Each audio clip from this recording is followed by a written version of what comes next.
Πολλοί αποκαλούν την επέμβαση αυτή στο τελευταίο σύνορο της πλαστικής χειρουργικής. Κάποιοι άλλοι δεν έχουν ακούσει ποτέ για τον όρο αυτό και κάποιοι άλλοι, για την ακρίβεια άλλες, θεωρούν ταμπού το να μιλήσουν για αυτά τα θέματα. Η Σάνον όμως, ένα 23χρονο κορίτσι από την Αμερική, μιλάει ανοιχτά για το πρόβλημά της σε εκπομπή του CBS και πολύ χαρακτηριστικά λέει: «Ένιωθα διαφορετική από τα άλλα κορίτσια στο γυμνάσιο. Απέφευγα να φοράω μαγιό, ένιωθα πόνο, γδάρσιμο, ντροπή και δεν ήθελα να κάνω σεξ, με αποτέλεσμα να χωρίσω από τον φίλο μου». Η Σάνον είχε λοιπόν κάποιες ατέλειες στην περιοχή των γεννητικών οργάνων και υπευλήθη βιοπλαστική. Αμέσως μετά την επέμβαση, η Σάνον είπε: «Νιώθω ενθουσιασμένη με τα αποτελέσματα. Δεν θα μπορούσα να είμαι πιο χαρούμενη». Η αιτιοπλαστική λοιπόν είναι το θέμα το οποίο θα συζητήσουμε σήμερα και όλα τα ερωτήματά σας, αλλά και οι πιθανοί φόβοι σας, θα εξεταστούν αλλά και θα απαντηθούν από το γνωστό πλέον και πολύ αγαπημένο μας πλαστικό χειρουργό, κύριο Νόντα Καποσίτα. Καλησπέρα, γιατρέ. Καλησπέρα, κυρία Ζαγορέου. Μιλάμε για την αιτιοπλαστική, ένα πολύ λεπτό ζήτημα, γιατρέ. Όντως, είναι ένα λεπτό ζήτημα η αιτιοπλαστική, διότι αφορά την ευαίσθητη περιοχή της γυναίκας. Τελικά όμως είναι ένα θέμα αρκετά απλό, όπως ίσως και οι άλλες επεμβάσεις της πλαστικής χειρουργικής. Ναι, είναι και απλό και συχνό. Απλώς οι γυναίκες δεν έχουν εξοικειωθεί έτσι με το θέμα της όλης της διαδικασίας και της επέμβασης που ακολουθούμε. Ποια είναι η συχνότερη διαταραχή των γεννητικών οργάνων? Η συχνότερη διαταραχή είναι τα εσωτερικά χείλη του εδείου, όταν είναι μεγαλύτερα του φυσιολογικού. Είναι υπερτροφικά που λέμε στην ιατρική ορολογία. Αυτό είναι δηλαδή το πρόβλημα που συναντάμε συχνότερα. Ναι, είναι το Ωστόσο, υπάρχουν και κάποια άλλα προβλήματα, κάποιες άλλες ατέλειες? Ναι, υπάρχουν και κάποια άλλα προβλήματα, τα οποία ουσιαστικά δεν τα μπορούν οι γυναίκες από μόνες τους να τα διαγνώσουν, όπως είναι τα υποστροφικά μεγάλα χείλη του εδείου, το πολυδέρμα στην κλειτορίδα κτλ. Αλλά αυτό είναι ένα θέμα το οποίο το βλέπουμε εμείς οι ειδικοί κατά την κλινική εξέταση. Αλλά ο κυριότερος λόγος που έρχεται μια γυναίκα σε εμάς για το θέμα της αιδειοπλαστικής αφορά αυτό που είπαμε, τα εσωτερικά χείλη τα οποία είναι μεγάλα και υπερτροφικά. Η Σάνον, ο γιατρή, μίλησε για πολλά προβλήματα που της δημιουργήθηκαν εξαιτίας αυτής της ατέλειας, της γενετικής της περιοχής. Μίλησε για πόνο, γδάρσιμο. Όντως, τα προβλήματα που μπορούν να δημιουργηθούν είναι τόσο έντονα και δυσάρεστα? Υπάρχει μια διαβάθμιση, μια κλιμάκωση όσον αφορά το μέγεθος των εσωτερικών χειλών του εδείου, αλλά σε πολλές περιπτώσεις δημιουργεί όντως πρόβλημα και στον ντύσιμο της γυναίκας, δηλαδή προβάλλονται από το εσώρουχο ή από το μαγιό, κάνουν δύσκολη την καθημερινή ζωή, το περπάτημα, τη γυμναστική τους, στο σεξ έχουν προβλήματα καθώς εμποδίζουν την όλη διαδικασία, ακόμα δημιουργούν ερθισμούς, γδαρσίματα, χωρίς το αισθητικό πρόβλημα βέβαια, το οποίο χαλάει τις περισσότερες γυναίκες στην όλη εικόνα της περιοχής. Και φαντάζομαι ότι δημιουργεί και μεγάλη ισοστρέφεια, μείωση της αυτοπεποίθησης. Προβλήματα πραγματικά είναι σημαντικά για το πώς νιώθει και κινείται. Πραγματικά βλέπω τις γυναίκες οι οποίες έρχονται στο ιατρείο που μου απευθύνονται με ένα τέτοιο πρόβλημα, νιώθουν έτσι ένα άγχος, νιώθουν άβολα, πολλές φεύγουν από σχέσεις, δεν μπορούν να ευχαριστούν την καθημερινότητά τους. Και νομίζω ότι δεν άξιζε τον κόπο να προβληματίζει τόσο πολύ τις γυναίκες σε όλη τη διαδικασία. Αυτό είναι σίγουρα.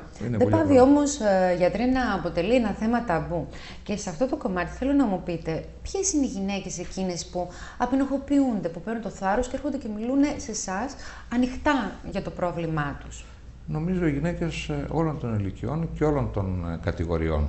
Δηλαδή, βλέπω από τελειόφυτες μαθήτρες του Λυκείου, ιδιωτικές υπάλληλοι, δημόσιοι υπάλληλοι, δικηγόροι, γιατροί, μηχανικοί. Και δεν είναι αυτό που πιστεύει ο κόσμος ότι έρχονται μόνο οι στρίπτερ και οι dancer, οι χορεύτρες, δηλαδή να κάνουν την επέμβαση. Όλες οι γυναίκες. Νομίζω το δικαίωμα το να αισθανθεί κάποια καλύτερα το έχει κάθε γυναίκα. Συμφωνώ απόλυτα σε αυτό. Πριν ξεκινήσουμε, μου είχατε πει ότι οι τεχνικές που χρησιμοποιούνται για να αντιμετωπιστούν τέτοιου είδους προβλήματα είναι πραγματικά ανώδυνες. Δηλαδή, γιατί? Πραγματικά είναι ανώδυνες, διότι η διαδικασία της αιδειοπλαστικής γίνεται με τοπική αναισθησία και λίγο μέθη, βαθιά μέθη. Η γυναίκα δεν καταλαβαίνει απολύτως τίποτα. Γίνεται η επέμβαση, η οποία διαρκεί, ανάλογα την περίπτωση, από 20 μέχρι 45 λεπτά. Τελειώνει η διαδικασία, θα μείνει στην ανάγκη μία ώρα και θα φύγει φορώντας μια σερβιέτα που της έχουμε δώσει οδηγίες από πριν, μαζί με το εσώρουχό της, και θα φύγει για το σπίτι της. Σε μία ώρα λοιπόν μπορεί να φύγει μετά την επέμβαση. Πότε όμως μπορεί να επιστρέψει στην καθημερινότητά της, στην άθληση, στη σεξουαλική ζωή, αν θέλετε? Όσον αφορά την άθληση, θα περιμένει ένα διάστημα 2-3 εβδομάδες μέχρι να επουλωθεί η περιοχή. Φανταστείτε ότι σε εκείνο το σημείο δεν μπαίνουν εξωτερικά ράματα, μπαίνουν ειδικά ράματα τα οποία πέφτουν μόνα τους. Στη δουλειά μπορεί να γυρίσει την επόμενη μέρα. Όλες οι γυναίκες Δεν πονάνε μετά, είναι εντυπωσιακό. Δηλαδή, παρόλο που του δίνω μια κατηγορία στάξη του Λοναρίδ, δηλαδή παυσίπονα, αλλά ουσιαστικά μου λένε όλες ότι δεν μπορώ να σε καθόλου, δεν χρειάζεται να πάρω τίποτα. Άρα λοιπόν η επάνωση στις δραστηριότητες, στη δουλειά και στην καθημερινή κοινωνική ζωή είναι άμεση, αλλά όσον αφορά το θέμα της γυμναστικής ή ακόμα της σεξουαλικής ζωής, θέλει 3-4 εβδομάδες μέχρι να υπουλωθεί η περιοχή και να γίνει πιο καλά. Νομίζω ότι η γυμναστική μπορεί να ξεκινήσει και λίγο πιο νωρίς. Θα σας μεταφέρω τώρα ερωτήσεις. Μου είπαν φίλες μου όταν είπα ότι θα κάναμε αυτό το θέμα. Ναι. Πρώτη ερώτηση. Αν υπάρχει κίνδυνος μόλυνσης?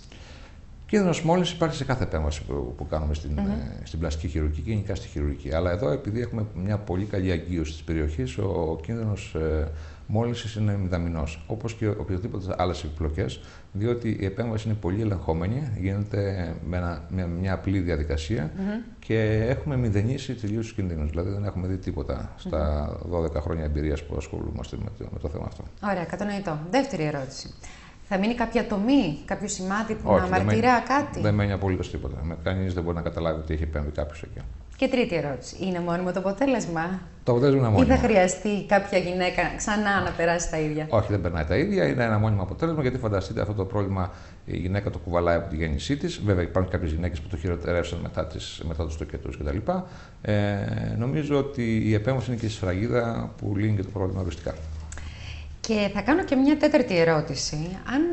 Επειδή είναι μια ευαίσθητη αυτή η περιοχή των γυναικικών οργάνων, αν τελικά μετά από αυτή την επέμβαση υπάρχει περίπτωση να έχουμε κάποια αλλαγή στην αισθητικότητα και στη λειτουργικότητα αυτής της περιοχής? Όχι, δεν έχουμε κανένα ποσοστό. Βέβαια, θέλει έμπειρα χέρια η επέμβαση αυτή. Δεν μπορεί να εξασκηθεί από ανθρώπους που δεν έχουν εμπειρία. Θέλει μεγάλη προσοχή και το ερυθρικό στόμιο που είναι στην γειτονική περιοχή και όταν δουλεύουμε πάνω στην κλειτοριδική περιοχή. Αλλά δεν υπάρχει κανένα τέτοιο θέμα. Όταν σέβεται κανένα στην ανατομία, τα πράγματα είναι απλά και δεν υπάρχει κανένα πρόβλημα. Πολύ ωραία. Για να συνοψίσουμε λοιπόν, γιατρέ, μιλήσαμε για κάποιες ατέλειες ή ακόμη και έντονες δυσμορφίες στην περιοχή των γεννητικών οργάνων των γυναικών που μπορούν να προκαλέσουν πόνο, ντροπή βεβαίως, δυσκολία στην άθληση, στην καθημερινότητα, στην σεξουαλική ζωή. Χάρη όμως στην εξέλιξη της πλαστικής χειρουργικής μπορεί εύκολα, γρήγορα, νόδινα να επιτευχθεί καλοπισμός στην περιοχή αυτή και μάλιστα τα αποτελέσματα να είναι και πάρα πολύ ωραία έως και να αγγίζουν την τελειότητα. Ευχαριστούμε πάρα πολύ, κύριε Καμποσίτα. Ήσασταν πλήρως κατατοπιστικός. Και εγώ σας ευχαριστώ πολύ.